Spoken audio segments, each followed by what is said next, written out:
Alexandra Utiralova from MIT, and she'll speak on Harish-Chandra bimodules of complex rank. Okay, thank you so much. Thank you for inviting me here. It's a big honor. And so I want to comment on the name of my talk. So when I say that something is in complex rank, I will always mean that I consider this in the context of the so-called Deligne categories.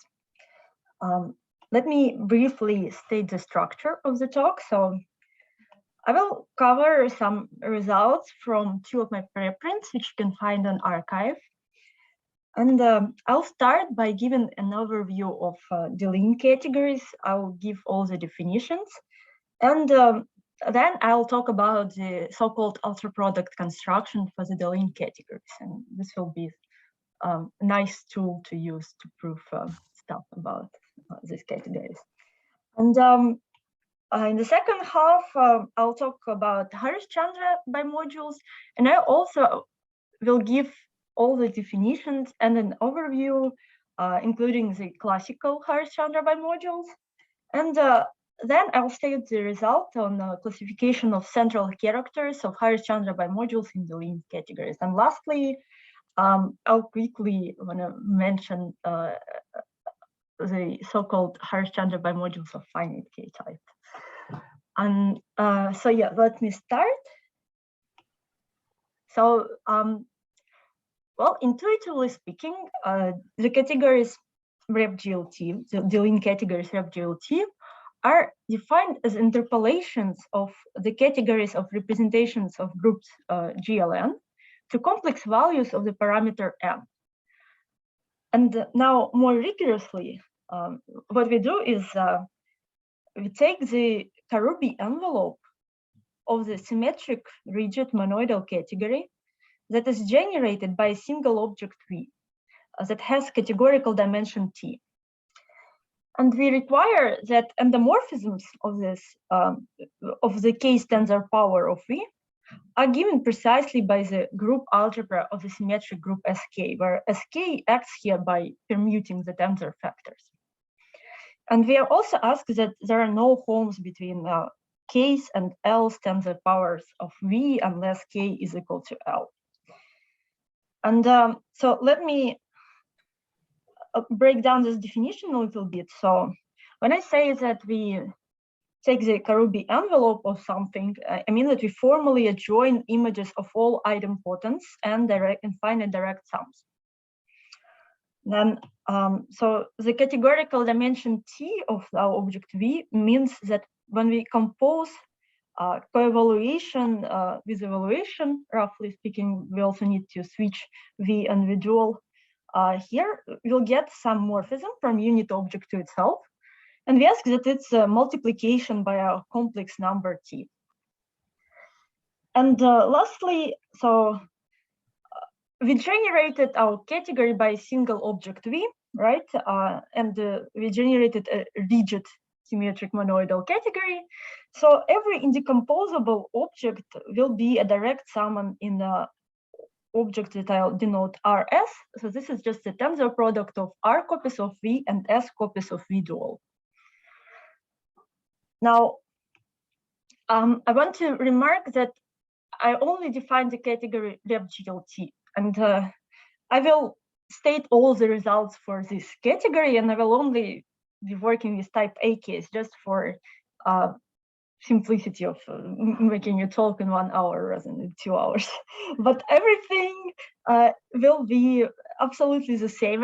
All the definitions, all the results can be generalized to the categories rep-OT and rep-SP2T that interpolate categories of representations of orthogonal and symplectic groups.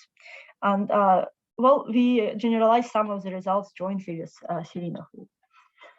Now, so we want to understand a bit more about our categories. And so we have this generating objects RS. So now if you look at the homes between RS and R prime S prime, then using duality, we see that it's the same as a vector space. It's the same as homes from r plus s prime tensor power of v to r prime plus s tensor power of v. And well, we require that this is 0 unless two sums are equal. But we would also like to understand the, well, so it's only an isomorphism of vector spaces, but we would also like to understand the algebra structure and endomorphisms of these generating objects. And well, there is a very nice description for this algebra and a name for it. It's called Wald-Brouwer algebra. So endomorphisms of RS are denoted BRST. And this algebra, Wald-Brouwer algebra, it has a nice description. It has some diagrammatic basis, and you can define multiplication using some nice diagrams. Unfortunately, I won't have time to give the full definition for this, but there are some things that are known about this algebra. So, for example, it's easy to see that there is an injective map I from the group algebra of the product of two symmetric groups into BRST. And this is because, well, the first symmetric group, it can act on R copies of V by permuting them, and the second symmetric group acts on S copies of V dual by permuting them. So we clearly have an embedding here. And it turns out there's also splitting of this map, which I denote by pi. So it's a surjetive map from BRST to the group algebra of the product of two symmetric groups. And roughly speaking, we need to take a quotient by the ideal that is generated by endomorphisms of RS that include taking the composition of evaluation and co-evaluation. So you evaluate, you take one copy of V, one copy of V dual, you take evaluation and then compose it with co-evaluation. And when you generate an ideal by all such morphisms, then, well, it will be this kernel of the splitting. Now, we would like to classify indecomposable objects in our category RepGLT. And for this, we need to classify primitive idempotents in BRST. And this was done by Combs and Wilson, and the result is the following. So recall that primitive idempotents in the group algebra of Sk are classified by partitions of K. So to any partition nu of K, we assign a primitive idempotent, which I denote Z nu.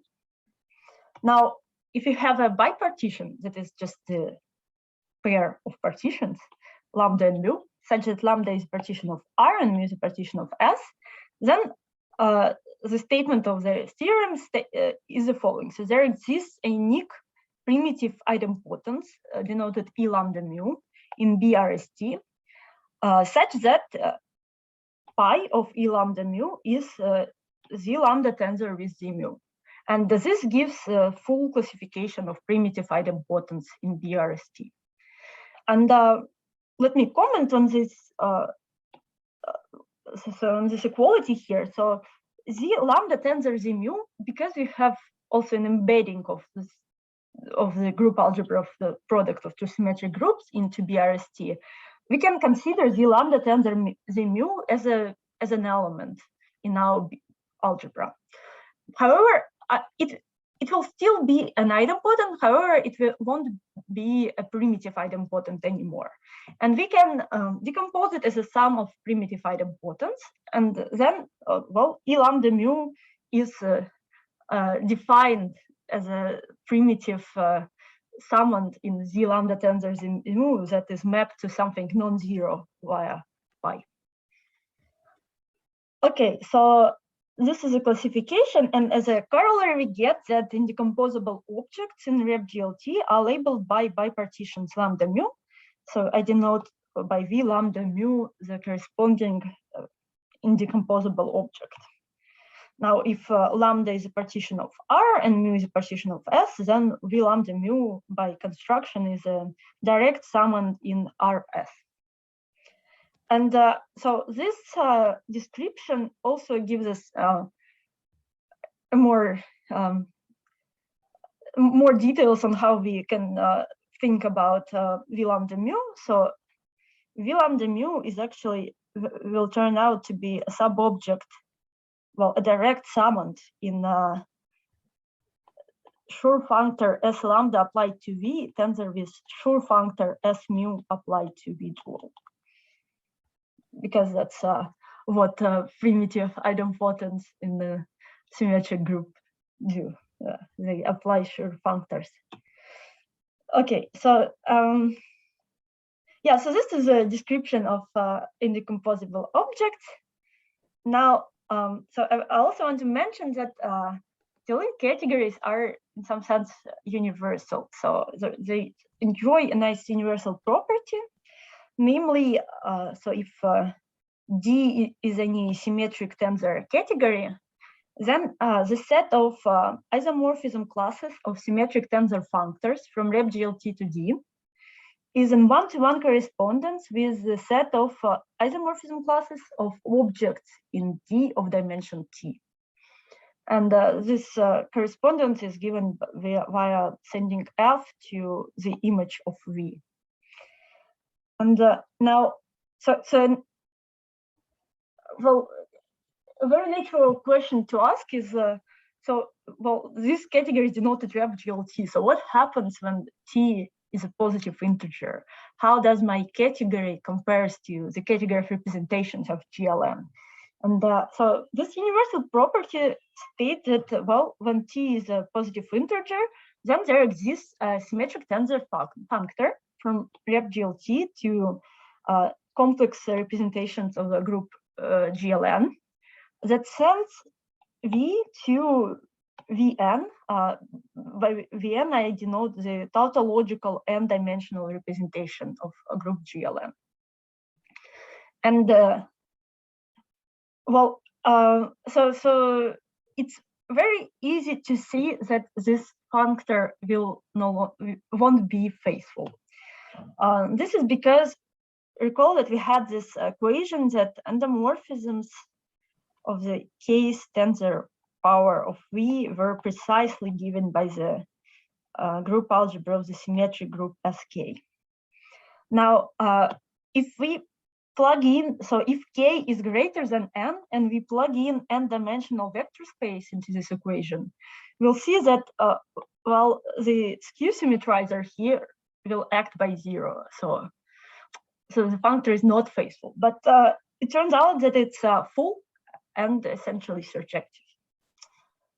And let's describe where our indecomposable objects are mapped by this functor. So if lambda mu is a bipartition and length of lambda is L and the length of mu is M and N is greater or equal than L plus M, we can define a weight for GLN. So we first we put part of lambda in the decreasing order, then we put a bunch of zeros, and then the inverse of partition mu with a minus sign.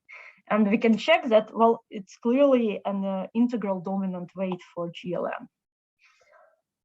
Well, then the statement is the following. So if n is greater or equal than L plus m, and t is equal to m, then the image of indecomposable object V lambda mu is the highest weight simple representation of GLN with the highest weight we defined above.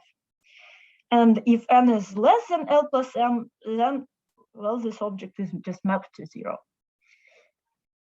And and lastly, I want to comment that so a priori we defined our category as a Karoubi envelope of something. So it's just a Karoubian category, not a Boolean. But it turns out to be a Boolean and moreover semi-simple if and only if t is not an integer. Yeah, okay, so this is all about the overview of the Deligne categories. And I want to move on and discuss the ultraproduct construction. So if you have any questions about this part, it's a good time to ask them.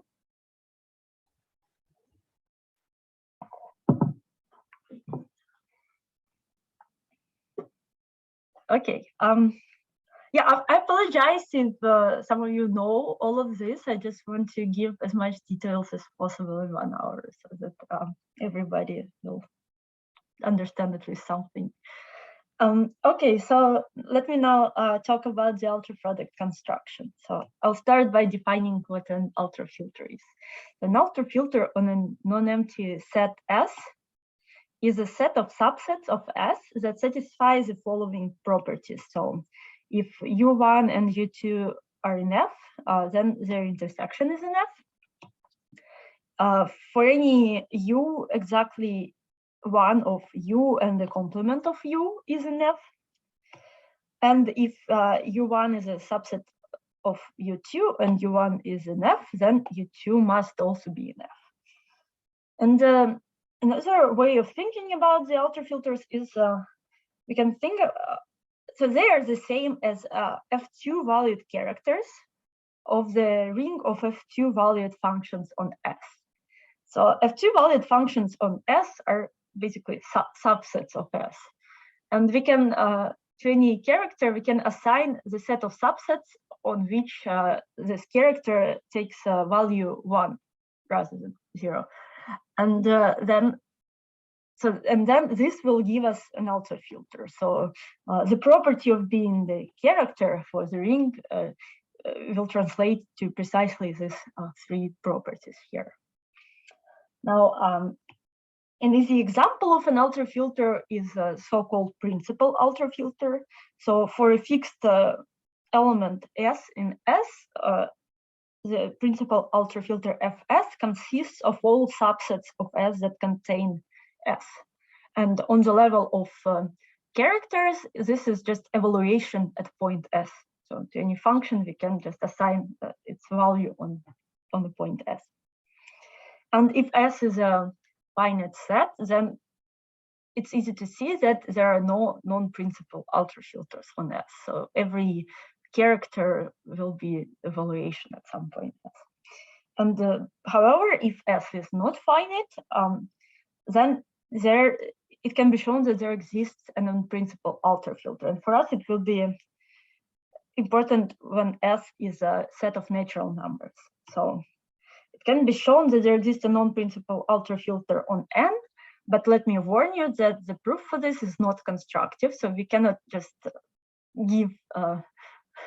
describe all the subsets of S that are in F. So this is the proof uses Zorn's lemma. So basically, we don't really know how this ultrafilter looks like, but we know that it exists. And we also know that this ultrafilter must contain all cofinite sets. Okay, now let us fix some non-principal ultrafilter F on N. Then if you have a collection of non-empty sets Xn, where n runs over a set of natural numbers, we can define the ultraproduct as follows. So it will be a quotient of the product of these sets by an equivalence relation that states that 2 sequences of elements are equivalent if they coincide for almost all positions. So for almost all k, that is for all k in some u in F. And this definition can be slightly modified to allow some of the sets Xn to be empty, but let's not get into the details here. Now, there is a theorem by Voss that roughly states that any first-order language statement that is true for almost all Xn's is also true for their ultraproduct. And let me illustrate this theorem with a couple of examples, and we'll only care about these examples in construction. So, first example. So if all Xn's had some algebraic structure, for example, they were groups, algebras, or fields, then the ultraproduct will also have this algebraic structure, and it will inherit this algebraic structure from this structure on the product of this of Xn's. Now, if Xn's are vector spaces over the corresponding fields Fn, then the ultraproduct will be a vector space over the ultraproduct of these fields. However, there's also something that is not an example of a first-order logic statement. So if Vn's are finite dimensional vector spaces, then their ultraproduct is not necessarily finite dimensional anymore. However, if we require that the dimensions of Vn's are universally bounded, they're bounded for all n, and then the ultraproduct will be finite dimensional. And this is because the property of being a basis is a first-order logic statement. However, well, the statement of being finite dimensional or finite is something that you cannot express in this first-order logic. Okay, and now lastly, so examples that we will use further. So take Fn's to be fields of algebraic numbers, so Q bars. Then the ultraproduct by Voss's theorem is an algebraically closed field of characteristic 0. And it can be checked that the cardinality of this field is continual. And therefore, by Steinitz theorem, it must be non-canonically isomorphic to C.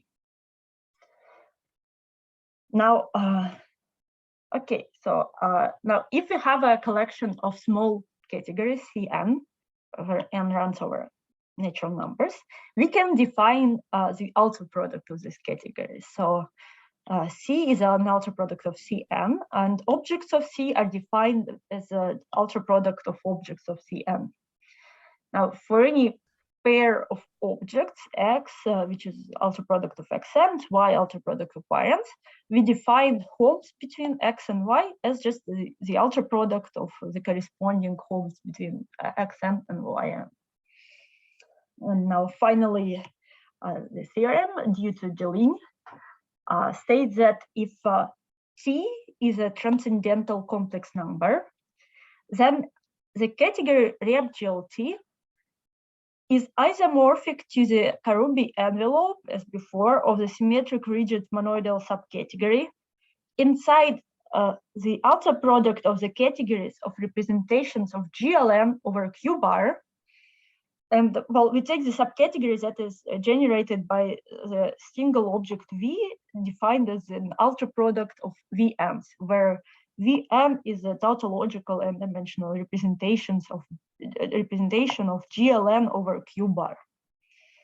So yeah, so we do something very similar to the definition that we had before, but now we construct it as a subcategory inside the ultraproduct of the categories representations of GLN over Q bar. And yeah, so this is something I want to stress. So note that it's not an isomorphism between rep-GLT and the whole ultraproduct. The whole ultraproduct is very huge, so it's a very large category, and we're only interested in this small subcategory that is a Karoubi envelope of this monoidal subcategory generated by this object V. And now we want to. It's left to define the C-linear structure on rep-GLT in the way that this object V has dimension T, right? So, these categories are linear over Q bar. So the ultraproduct is linear over the ultraproduct of these fields. So we need to pick an isomorphism between the ultraproduct of Q bars with C, such that it sends a sequence of numbers 1, 2, 3, and so on to our complex number T. And because, well, these objects here have dimensions n for the corresponding n. And note that we can only obtain transcendental values of T in this way, because there is no polynomial that has zeros in every positive integer. And applying, we can always choose some isomorphism. For any transcendental T, we can always pick an isomorphism between the ultraproduct of Q bars and C such that it sends this sequence to T. And okay, and let me also make a remark here. So we can do a very similar thing when T is algebraic. However, as I said, so the abstraction here is that we want to be able to solve polynomial equations. So we want to find this. So we want our polynomial to have zeros in every positive integer. And this can be done by changing Q bar here to the algebraic closure of Fpn for some primes Pn, where, such that Pn's tend to infinity as n tends to infinity. And this was done by Nate Harmon. So we can, so a very similar construction works. And however, I just not to work with representation theory in positive characteristics, let me assume from now on, for simplicity, that T is transcendental. So I will work only with transcendental T's from now on. So if we take two different transcendental numbers, we get essentially the same thing, just with up to nice automorphism of C. Yeah, that's correct. Yeah, so C linear structure will be different, but otherwise they're the same. Okay. Any other questions? So this is so that's what is called the ultraproduct construction for the Deligne categories. And now I want to start the second half of my talk. So if you have any questions about this, please ask them. Okay, then I'll move forward.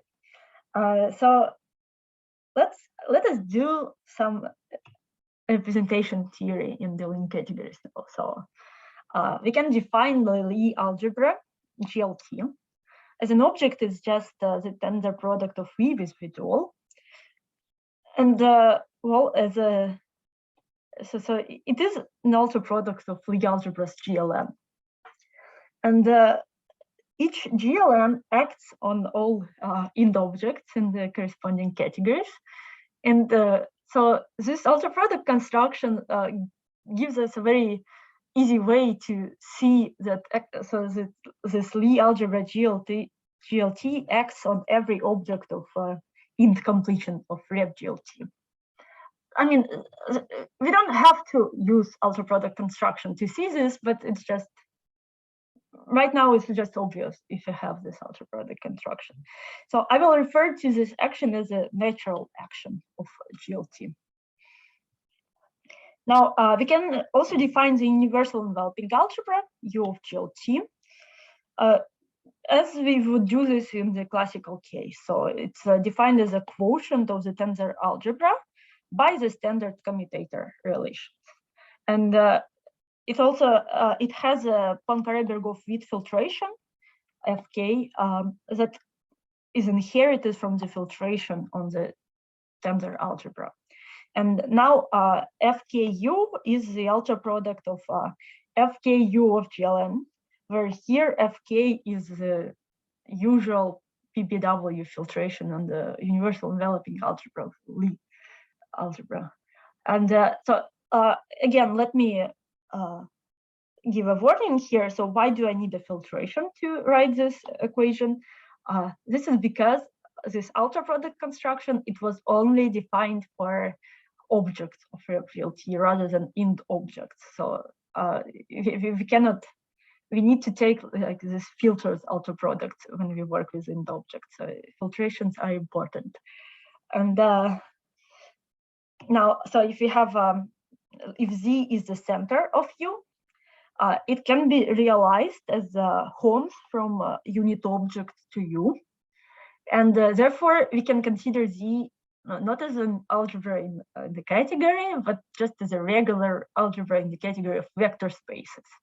And it inherits this filtration fk, and fkz is the ultraproduct of fkz of u of gln. And we know what the center of universal enveloping algebra for gln is. So it's just the polynomial algebra with n generators, in each degree from 1 to n. And therefore, we can just easily compute the center now. So it turns out that Z is isomorphic to the polynomial algebra in infinitely many generators, so Zk, for each for each positive integer, and the degree of Zk is equal to k. Moreover, so this can be showed without the ultraproduct construction, but having the ultraproduct construction, we can specify a very particular choice of generators in Z. So so Zi's are ultraproduct of some Zins, where Zins are just central elements in U of gln. And for U of gln, we have the Harish-Chandra isomorphism. So we need to specify some polynomial polynomial function on the set of weights that is invariant under the action of the while group. And the while group for gln is just a symmetric group, so we need to specify some symmetric polynomial on the set of weights. And my choice of the symmetric polynomial will be the power sum polynomials. But it's just, I could have chosen something else, but it's just for convenience, let us fix some particular choice. And so Zin acts on Verma module M chi with the highest weight chi minus rho via this symmetric power sum polynomial, the sum of i's powers of coordinates of chi. Now, so if we have a central character, theta, and homomorphism from Z to C, we can define the exponential generating function of theta in a very usual way. So theta of u is just the sum 1 over I factorial theta of the I, u to the I. So since Z is a polynomial algebra with this generators Zi, theta is determined by the images of these generators. Therefore, it is determined by its exponential generating function. So it is just a compact way of storing information about some central character. Now, so this is some notations. Now let me try to define Harish-Chandra bimodules. And I want to do this in the most general setting that is possible and that is convenient for us. So let's see be the category rep-GLT or the category of complex representations of some reductive group G. And let G in C be the corresponding Lie algebra object. So for rep-GLT, it is going to be the Lie algebra GLT, and here it is going to be just the corresponding Lie algebra. And yeah, so it has an action on all int objects of C, and I will refer to this action as natural as before. And let me remark that actually we can define this for any symmetric tensor category C. So if you have a symmetric tensor category, you can define an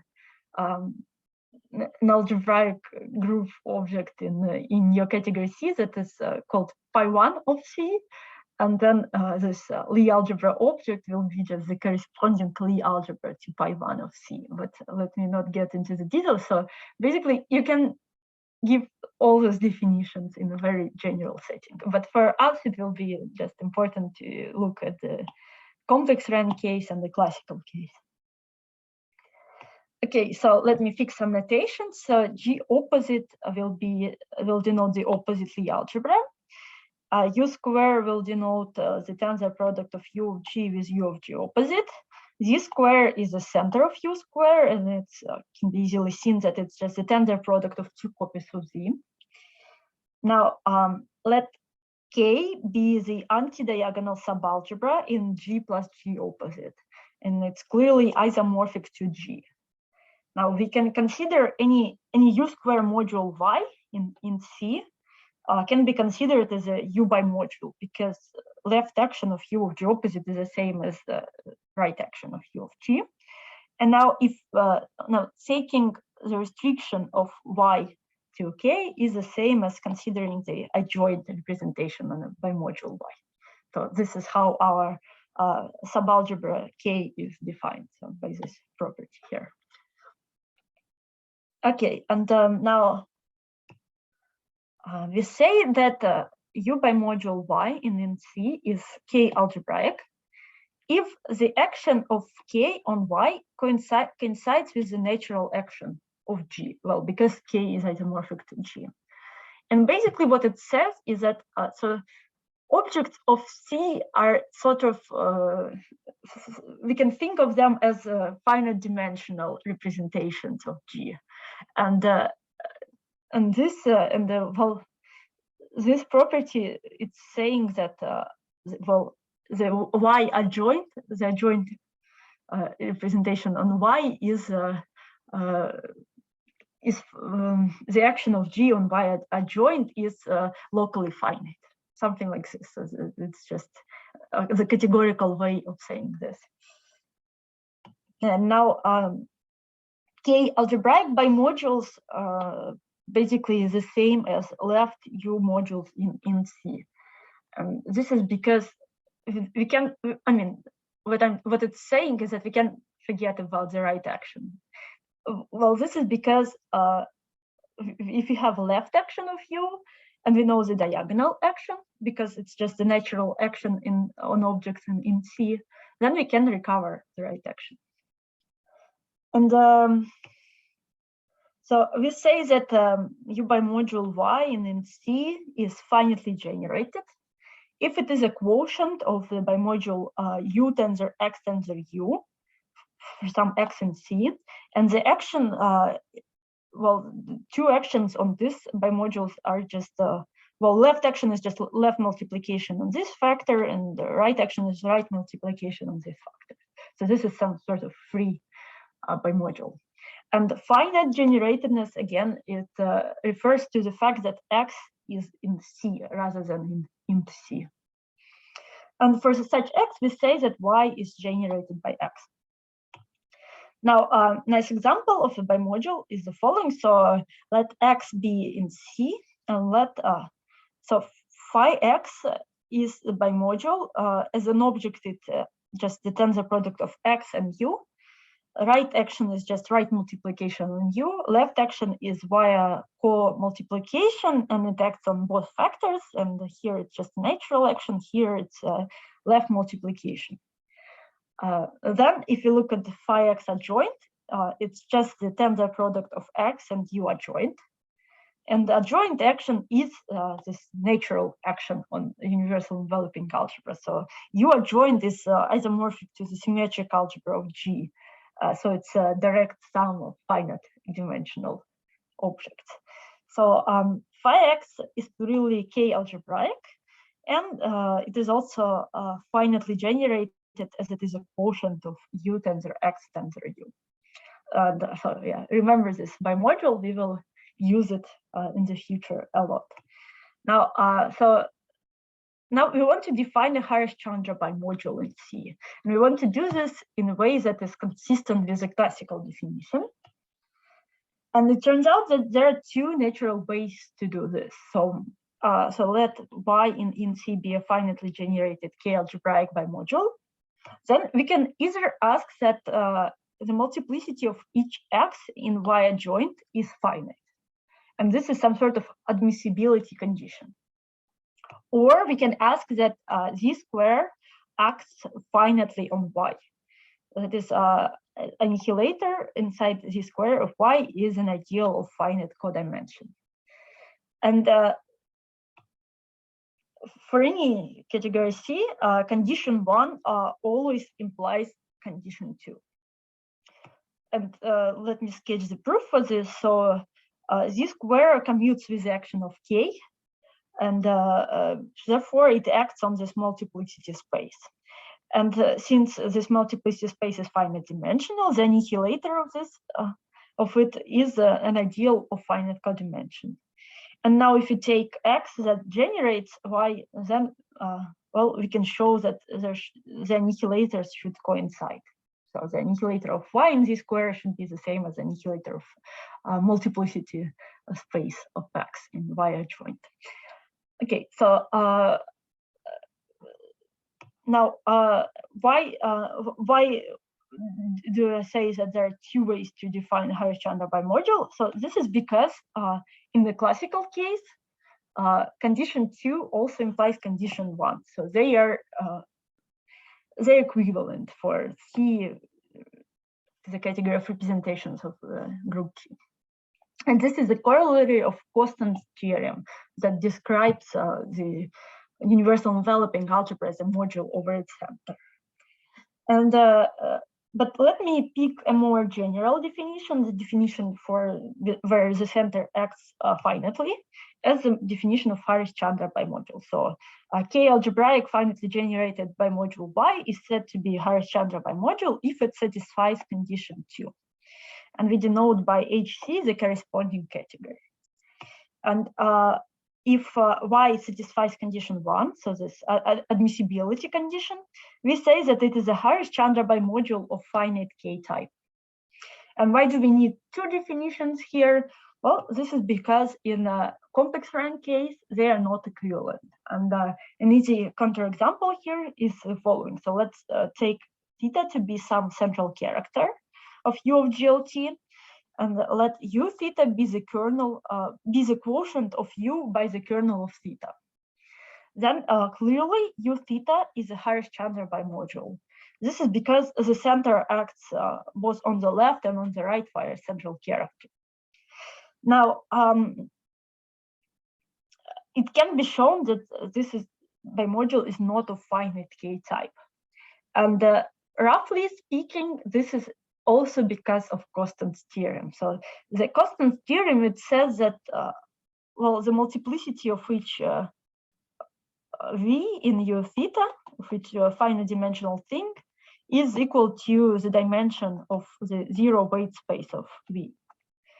And and this dimension, it in some sense, it grows polynomially in N. So when we take the well, so basically, so as a limit case, you won't get something finite dimensional. It's not a rigorous proof, but it's just the intuition behind why we won't get a finite dimensional, a finite K type here for U theta.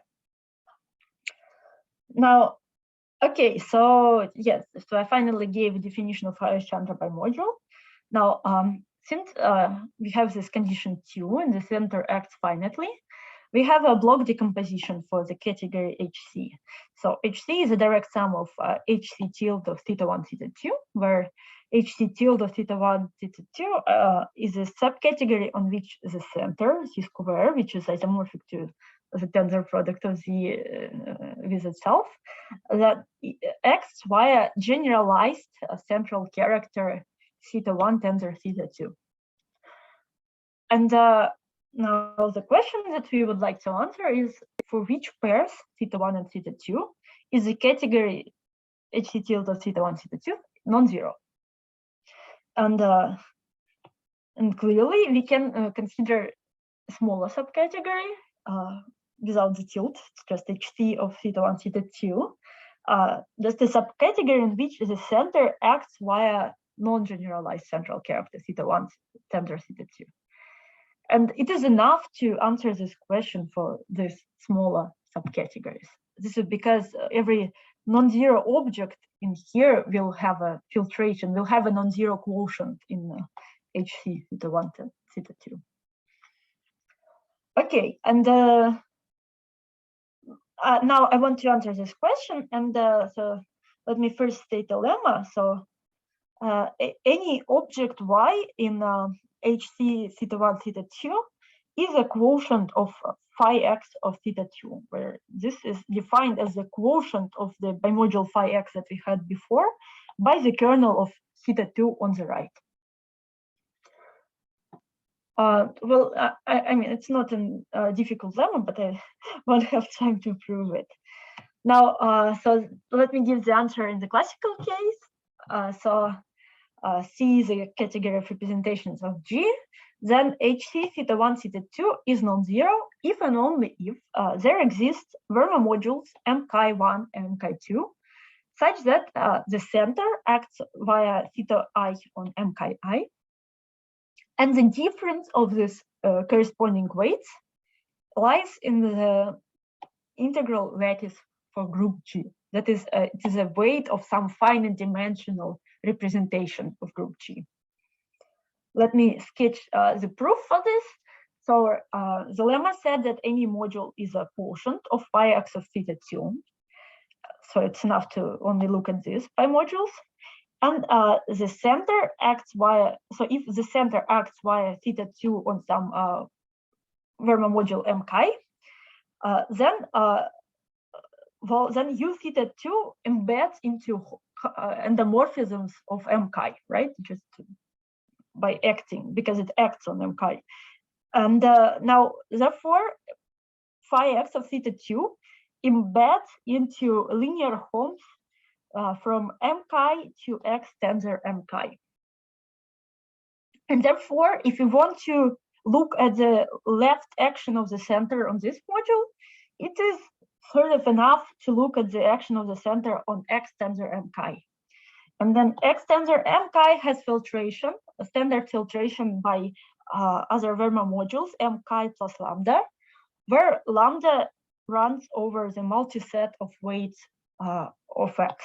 So it is so you see, so the difference of highest weights here lies in the lambda of G. So that's the idea of the proof. Now let me state the result for a complex rank case. So if C is rep TLT, then HC theta1, theta2 is non-zero if and only if the difference of exponential central character, exponential generating functions for central characters theta1 and theta2 is given by this formula here. So it can look a bit terrifying, but basically we just have differences of exponents here, and such that the coefficients differ by 1. And here the same thing, but with a minus sign. And well, if this is true for any R, S, any BI, and any CJ. And let me warn you that, well, exponential generating functions, they depend a lot on the choice of generators for the center. And for a different choice of generators, the answer would look differently. It's just the way of storing the information. So I will give a sketch of proof for this so that you will see how this answer compares to the answer in the classical case. But now let me give you a taste of what the answer looks like not in type A. So for rep OT and rep SP2T. So this category will be non-zero if and only if the difference of this exponential central characters of generating function for central characters is given by this formula. And I just wanted to compare these two formulas here. So note the first difference you see is that instead of exponents, we obtain hyperbolic cosines here. And this is due to the fact that, recall, so we picked some generators that were W invariant functions on the set of weights. And in our case, these were just symmetric polynomials. But in the case of OT and SP2T, well, in some broad sense, the while group is just the semi-direct product of Sn with z mod 2z to the power n. And therefore, so the action is by permuting the factors as well as changing the sign of the of your variable. Therefore, we can pick generators that are also power sample polynomials, but only in even powers. And therefore, we'll get hyperbolic cosine instead of exponent. And the other difference you can note is that there is no minus part for OT and SP2T. And this is due to the fact that V is isomorphic to V dual for these categories. So if you have no V dual, then we won't have to subtract anything. Okay, so this is just the intuition for this. Let me sketch the proof. So the idea is the following. So any bimodule is a quotient of phi x theta 2, and any x is a, well, reasonable x is a quotient of this generating objects Rs. Now, we want to understand for which theta 1 the quotient phi x of theta 1, theta 2, which is just the quotient of the bimodule phi x by the kernel of theta 1 and theta 2, both on the left and on the right. And we want to understand when it's non-zero. And as I said before, it's enough to take x to be Rs. And then we do this by induction on R plus S. And we do this in a classical setting, and then we take the ultraproduct. So this is an idea, and let me give you an example of computation. But before that, let me fix a notation. So let eta be the map that sends a weight to a central character. So it sends a weight to the corresponding central character, well, like we had before. And now let me give a computation for the case when Rs is equal to 1, 0, just a basic step. Then, so we want to understand when for phi Vn of theta 2, well, what is the left action on the center of phi Vn on theta 2. And as before, we can embed it into Holmes from M chi to Vn tensor M chi, where the corresponding central character to chi is theta 2.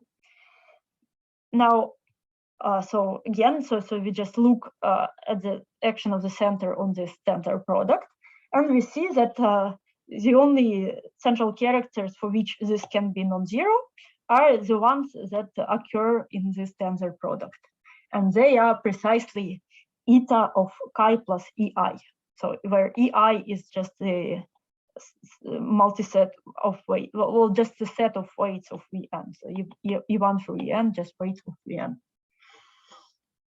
Okay, and now we can make the computation. So we can compute how this central character, eta of chi plus ei, acts on our generators that we picked, so on this power subpolynomial. So adding ei is just shifting the i's coordinate of chi by 1. So it's quite easy to compute. So this is just the power sum polynomials for chi with shifted i's coordinate. And now if you take the difference of this exponential generating functions, so eta chi on the generator is acted by just power sum polynomials. So the formula would look like this. So we only need to look at the exponential generating function for this difference here, and this is given precisely by the difference of exponents. So you see, so in the classical case, this computation would give you very similar formulas. And now we take the ultraproduct, and we see that, well, this difference must be the difference of two exponents, where here coefficients differ by 1, and b is some complex number c. And now if we compare this to what we had before, so here you see, so we just obtain one summand here, so right, and no summands here. And this is due to the fact that r is equal to 1 and s is equal to 0. So everything is quite consistent here. Okay, so now the question that remains is that which values of b can appear in this formula. So, you know, so here, those chi i's were determined by this by the central character θ2, so as they were just the coordinates of the corresponding weights. So it was a very finite set of coefficients that can appear here, and it turns out that in the complex rank case, some ultraproduct phenomenon occurs, and you can get any value, any complex value B of C, and yeah, so you get a lot more. So you get an uncountable family of central characters that can occur. And yeah, so that's the sketch of proof of this result. And I'm almost running out of time. So I just wanted to mention that so this sort of phenomenon occur, and for example, so objects won't have finite lengths. So the Harish-Chandra bimodules won't have finite lengths anymore as compared to the classical case. And this is mostly due to the fact that we had two definitions for Harish-Chandra bimodule.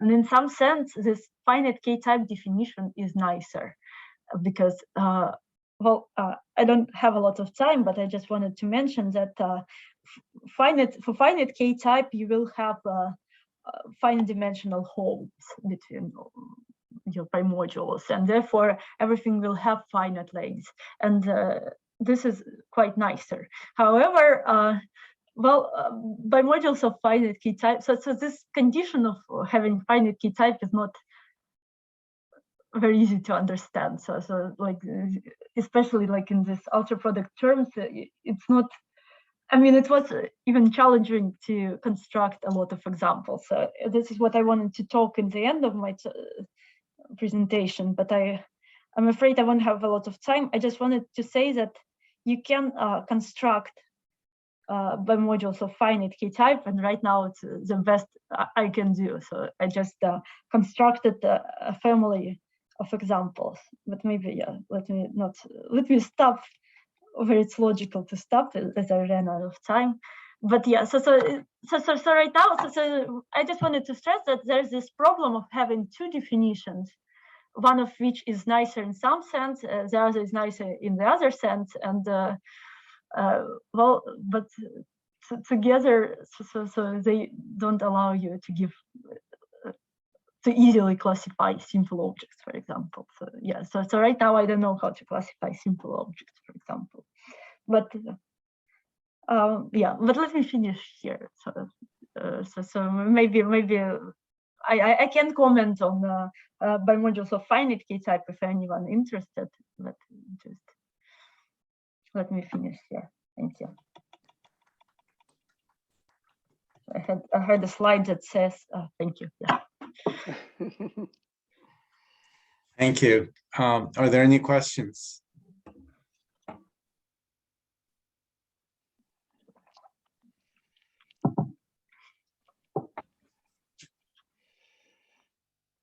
So you mentioned orthogonal cases, right? So what about other cases like exceptional? Does it make sense to ask this question? Like G2, say. It's not, so I don't know the definition of, so whether you can define the Deligne categories for them. So it's I don't know the definition. So it's in some sense Deligne categories, they behave as, you know, the stable limits of your categories of representations when n is tends to infinity. So, and for exceptional cases, you cannot just tend this parameter to infinity. But in some sense, maybe you can do this for type E, but I'm not sure how to do this precisely, unfortunately. Okay. It's one of the issues that you need to have the dual representation. These definitions, or is it just a matter of not having an infinite family? So I think it's mostly a matter of not having an infinite family, because, well, for orthogonal case, I mean, you can describe duals, and I mean, for orthogonal case, the dual will be just isomorphic to V dual is remote to me, so it's I see. no problem. Any other questions?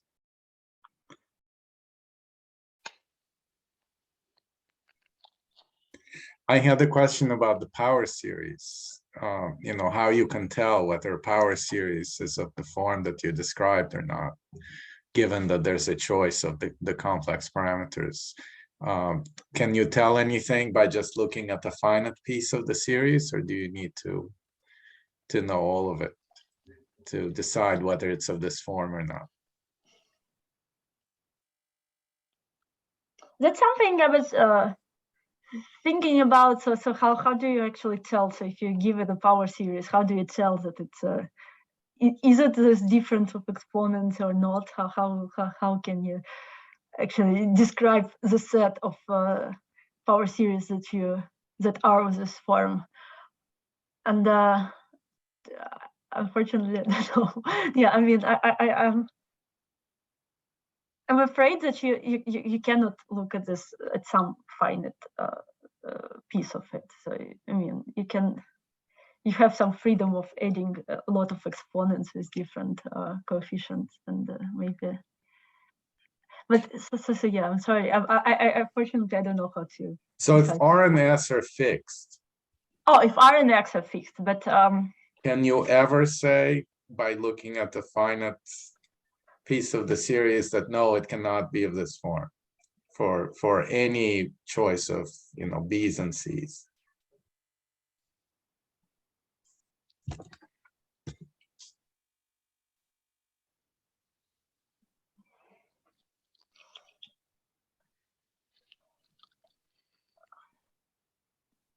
Maybe you can. I'll need to think. I mean, it sounds very reasonable, but the problem is why I didn't think about like fixing RNS.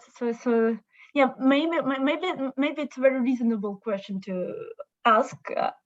Yeah, I mean, you can just look at the filtration on your category, and you can just say that, well, if RNS is just smaller than something, that these characters won't appear as central characters for quotients of the stuff in the smaller subcategory. Yeah, I mean, and then what you say sounds reasonable. I'll need to think about this, but in general, like it wasn't easy to describe. If you don't fix RNS, it's like I was a bit confused how you can describe all such generating functions. What is the set for them? So the answer is mostly I don't know. Are there any other questions? If not, let's thank the speaker again.